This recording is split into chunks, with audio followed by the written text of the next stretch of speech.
tons of kids, it could be extended family, so grandparents, aunts, uncles, but those are the people that we want to help.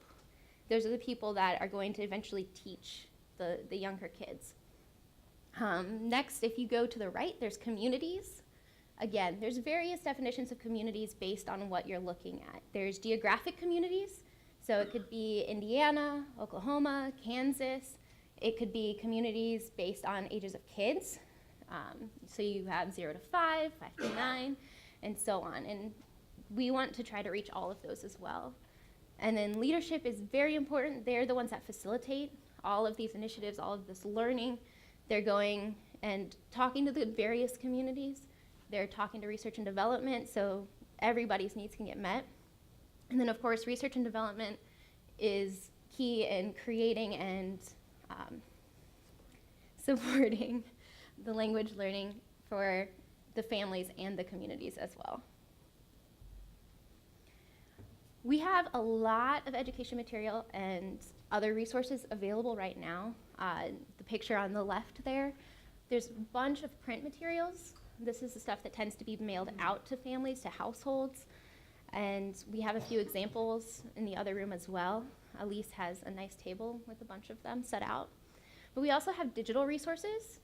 We have a print dictionary, and then we also have a dictionary website as well as an app.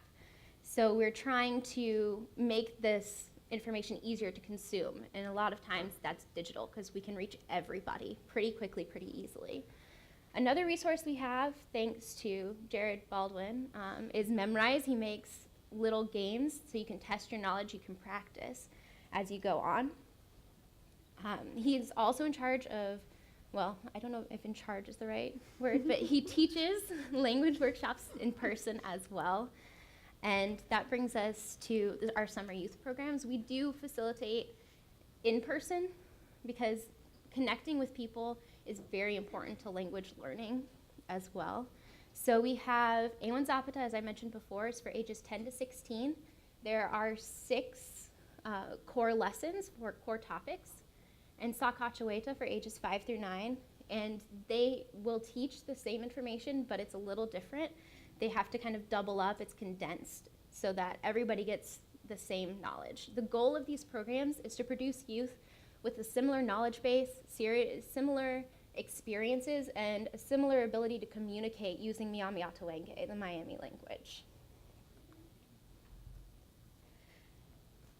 We try to involve the students a lot, the participants a lot, in learning. So during these experiences in the summer, they're split into clans. So they're basically small learning groups of 4 to 5 participants to 1 counselor. And so they're learning in small groups, and then the groups get together. So there's slightly bigger groups, or there's everybody all at once. And they're interacting with their peers, or approximate peers, I should say. But we're also engaging the A1 Zapata, the older participants, with Sakachaweta. So they're also helping younger people learn as well. And then we have adult support staff. So if you notice the picture on the right, Doug Pakange is helping our A1 Zapata participants construct a wiikiaaminki. And then the center picture at the bottom, you'll notice there's all sorts of ages there. We don't want them to feel that they're excluded from the larger community. So generally at A1 Zapata, and this year Sakachaweta joined as well, they play a community lacrosse game with the Seneca Cayuga. In the past, that's not always possible, so we opened it up to anybody in the community that could come and play. So you'll see Akima Langford up there playing with little people as well as adults.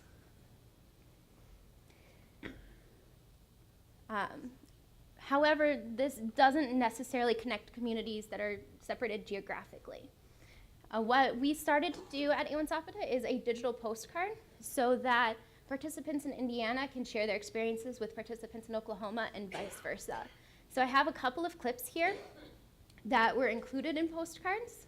Up at the top, we have Ryan introducing the pool facility out in Oklahoma for everybody. Oops.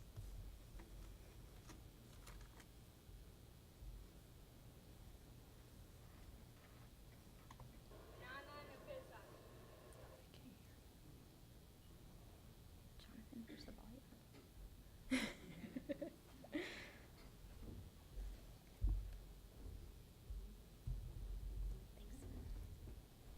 Try that again.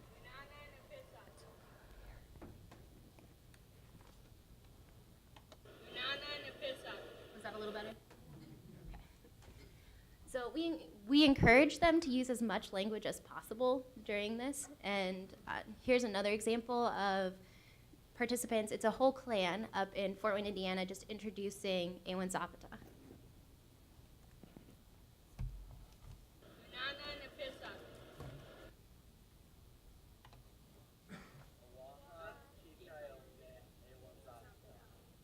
Did you guys hear that? No.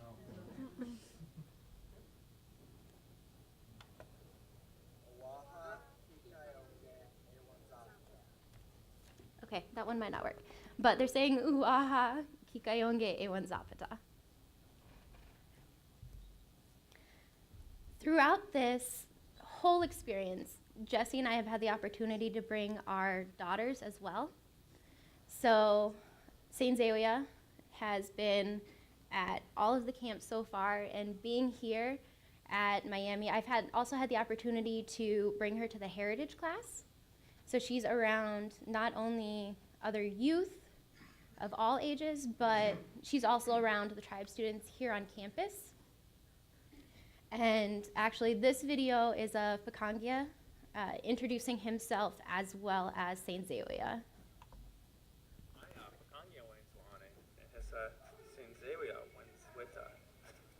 Sorry, I'll play that again.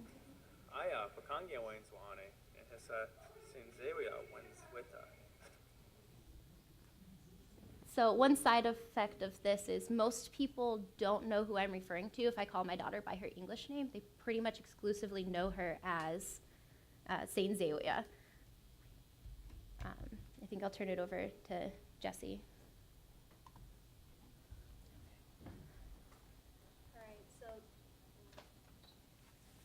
turn this on. Okay, so these are some examples of what community involvement looks like to us, and it'll be different for every family that goes through some of these programs. And our community is providing so many opportunities for our children, not only to have language and culture interactions, but also interactions with other tribal members of various ages throughout the year and in multiple locations geographically.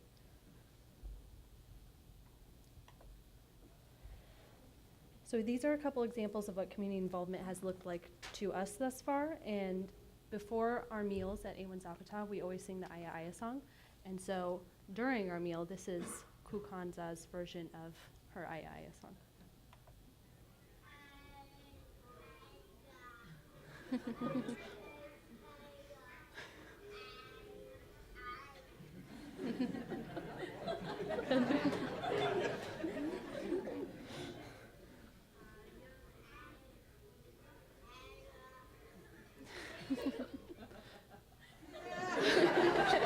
It's all she knows.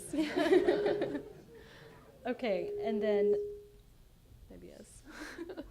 And then this next video is Ewan Zapata last year, and this is where Kukanza began her avid career as a moccasino player.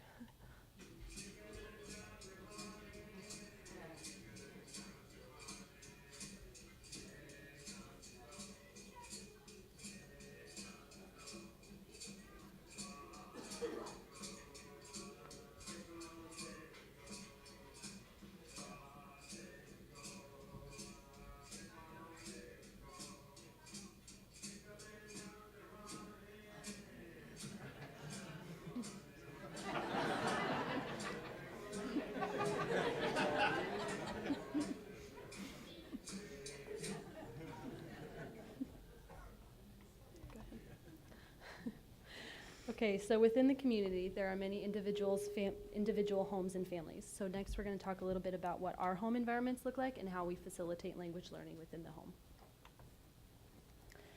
So our main focus in the home is following the child and child-driven.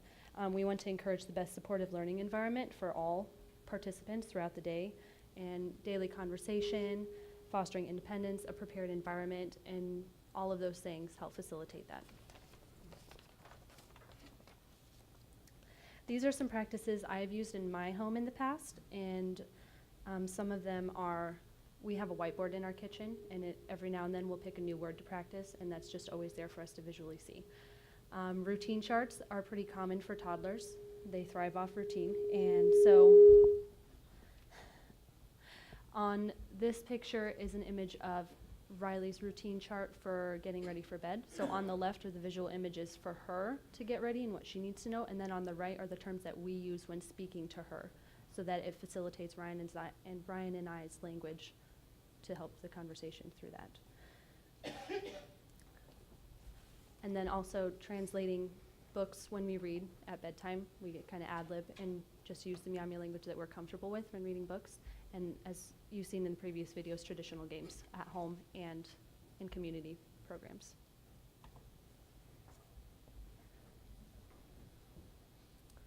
Okay.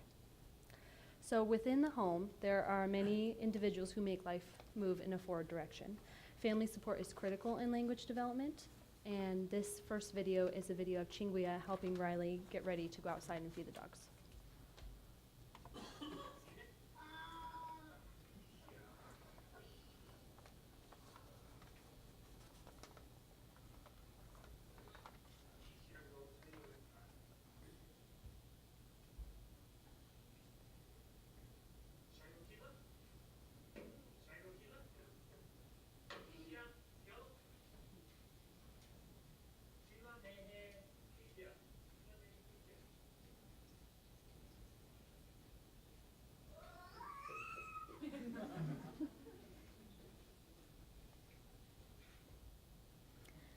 The second video is Jonathan with Saint Zelia.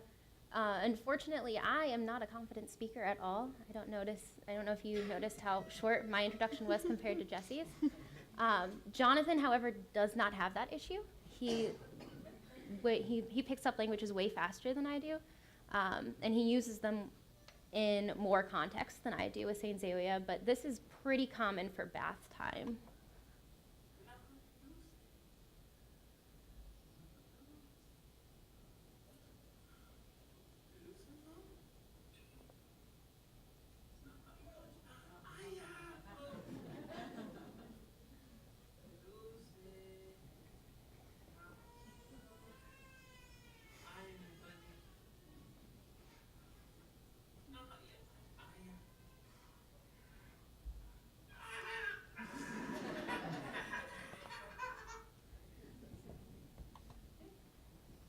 So next we're going to explore a few stages in language development that we've observed so far in our children, and obviously it does not encompass everything, but these are just some of the day-to-day things that we are noticing as they are growing and developing their own language skills. So comprehension is one of the first concepts that I observed in Kukanza's language development, as well as Tina, and this first video is just me giving her some instructions, saying something, and her showing me that she's understanding and repeating it back to me.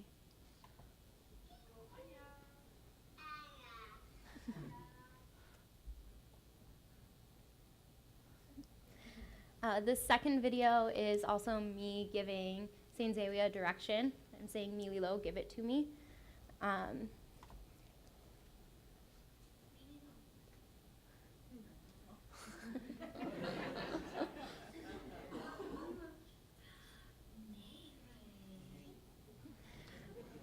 If you notice that after she handed me the DVD, I said Newe.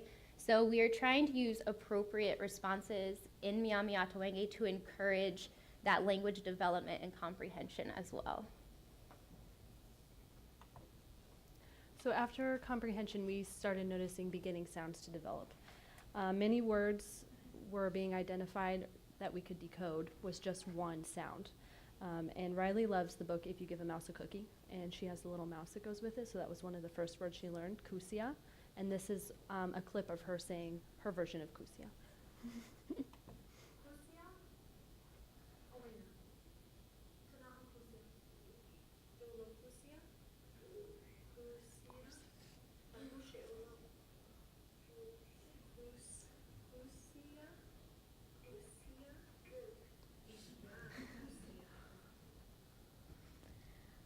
in this next video, we are raising our children in homes that have a lot of English as well as Myaamiaki. So both of our kids are learning the languages at the same time. Unfortunately, we don't have the ability to completely immerse them in Myaamiaki. So they tend to, you said this as well, correct? That they tend to develop English faster. So don't feel bad if you're trying this and they're developing English faster. And they mimic a lot. So in this video, Sainzewia is mimicking me because our cat, Chewy, is in the dog's cage and she knows he's not supposed to be there.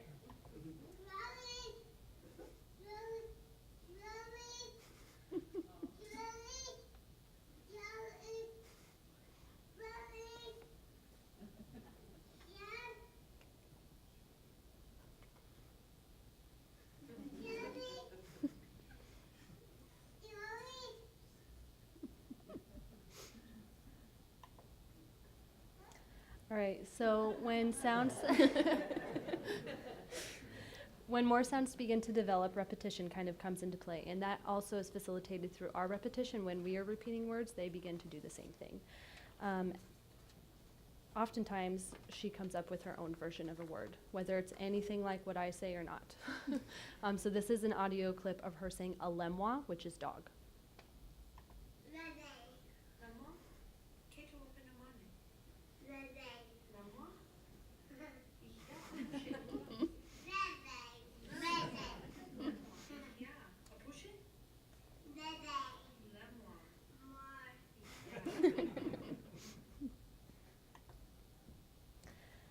Okay, so soon after, she started beginning to grow her vocabulary bank, and she developed certain vocabulary words that she used on a daily basis, and more than one time. So this video is an example of her using two different words, unines, as she's pointing to something, and then nuna. And if you notice, she is using English in the video and then transitions to Myaamia.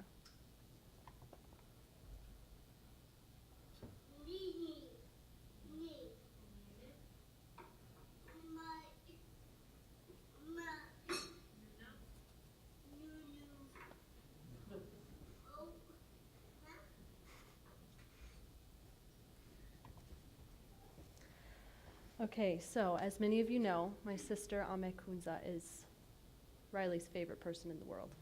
More so than me, more so than Nukwa. She's at the top of the list. So Amek is what we usually call her, and that was one of Kukanza's first words. So it transitioned from Mek to Amek to Mike, and then Amekunza. So currently she is beginning to develop words and adding more syllables and adding more sounds to complete words that she already knows. So the first video is an example of her saying mek, and then the next one is of her saying amekunza.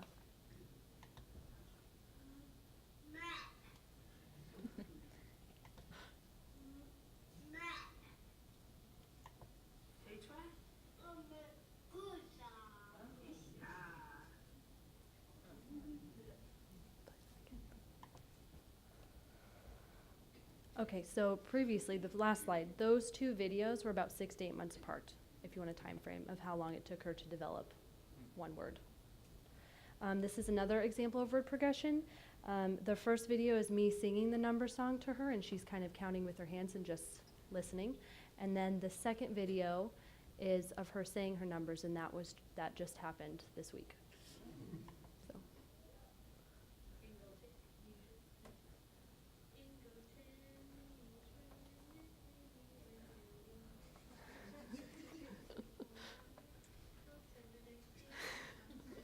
She likes to high five.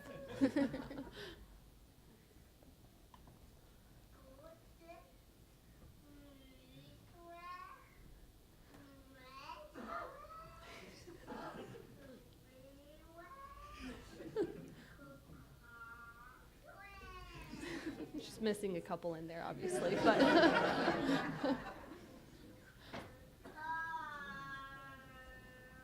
She was counting the cars going by, so.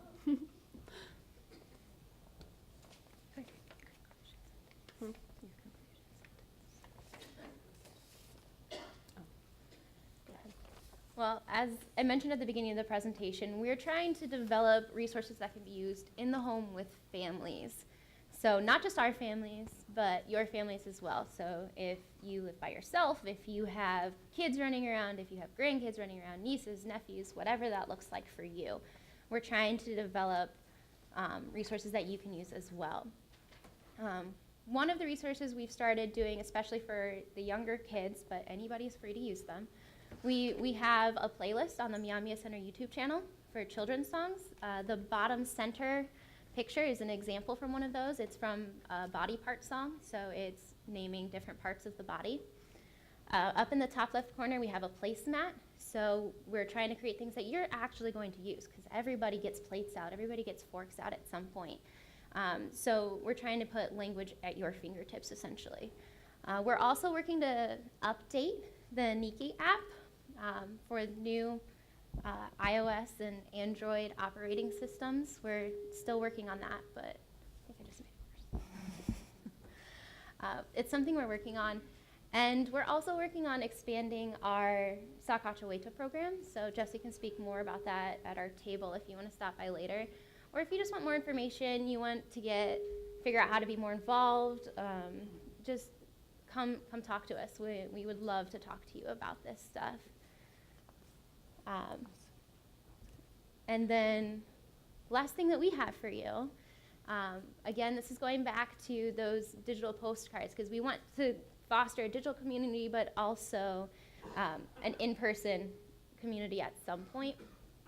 So this is a clip from one of the clans saying goodbye, see you later, for the end of the postcard, and they happen to grab Kukanza as well.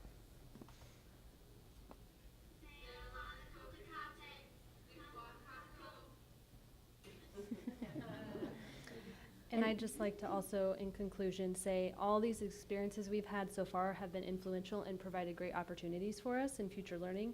And no experience, no family is going to be the same as ours. It's going to be different for everybody. So, anyway. I think we still have a few minutes left if you want us to replay something. I mean, I know our kids are cute, so. Yeah.